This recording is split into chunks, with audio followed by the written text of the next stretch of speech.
చూసుకున్నట్టయితే మంతరికి సంబంధించి ఒక బట్టెబాజు గారు నిన్న ఒక మాట మాట్లాడుతూ మరి ఇక్కడ టీవీ ఏదైతే వెలుగులోకి తెస్తున్న విషయాలు ఏవైతే ఉన్నాయో వాటిని జీర్ణించలేక మరి ఇక్కడ అవాకులు చెవాకులు వెళ్ళిండు. మన బట్టెబాజు గారికి చెప్తా ఉన్నాం, నీ మీద కేసుల సంగతి ఏందో మరి అవన్నీ బట్టబయలు చెప్తా ఉంటాం. బట్టబయలు చేసిన బట్టెబాజుగా అవన్నీ కూడా మరి టీవీ అట నా మీద నేను చేసిన అక్రమాలను కప్పిపుచ్చుకోవడానికి పెట్టుకున్నానట. నా మీద పెట్టిన కేసులన్నీ టీవీ పెట్టిన తర్వాత ఆయన బట్టెబాజు నీకు తెలియకుండా తెలుసుకో, నేనేమో మరి సాయంగా వచ్చిన ఆడళ్లతోటి మరి న్యూడ్గా మరి వీడియో కాల్ చేసి వాళ్ళని వేధించే ప్రయత్నం చేయలేదు. వాళ్ళు పోయి పోలీస్ స్టేషన్లో కంప్లైంట్ ఇస్తా అంటే కాలు పట్టుకొని పైసలు కట్టి బాండ్ పేపర్లు ఏమి రాసియలేదు నేను కప్పిపుచ్చుకోవడానికి అనే విషయాన్ని ఈ బట్టెబాజు గారు గమనించాలి. అదేవిధంగా మరి ఇక్కడ ప్రత్యక్ష రాజకీయాల్లోకి సీన్బాబు వస్తే భయం అవుతుంది అంటారు.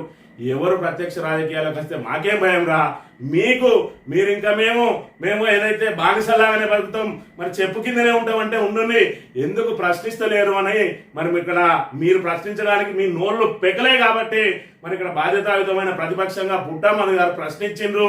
మరి దానిలో భాగంగానే మరి ఇక్కడ అన్నకు కావాలి పదవి, తమ్మునికి కావాలి, కానీ అనుచరులకు ఎందుకు పదవులు వద్దు, నామినేటెడ్ పదవులను ఎందుకు వేయడం లేదు అని ప్రశ్నించిండ్రు. మా పార్టీ అంతర్గత విషయం అంటారు, పార్టీలు అంటే పబ్లిక్ ప్రాపర్టీ, ఖచ్చితంగా ఏదైతే ఆ పార్టీల ద్వారానే ప్రజాస్వామ్యం నిలబడుతుంది, దాని ద్వారానే ప్రజాప్రతినిధులు ఎన్నుకుంటారు. కాబట్టి ప్రజల భాగస్వామ్యం ద్వారానే పార్టీలు ఉంటాయి. పార్టీలకు గోప్యత ఉండదు. పార్టీలలో తప్పులు జరిగితే ప్రతి వ్యక్తి ప్రశ్నిస్తాడు. ఇది ప్రజాస్వామ్యం తెలుసుకోరా బట్టే బాధ అని చెప్పి మళ్ళొకసారి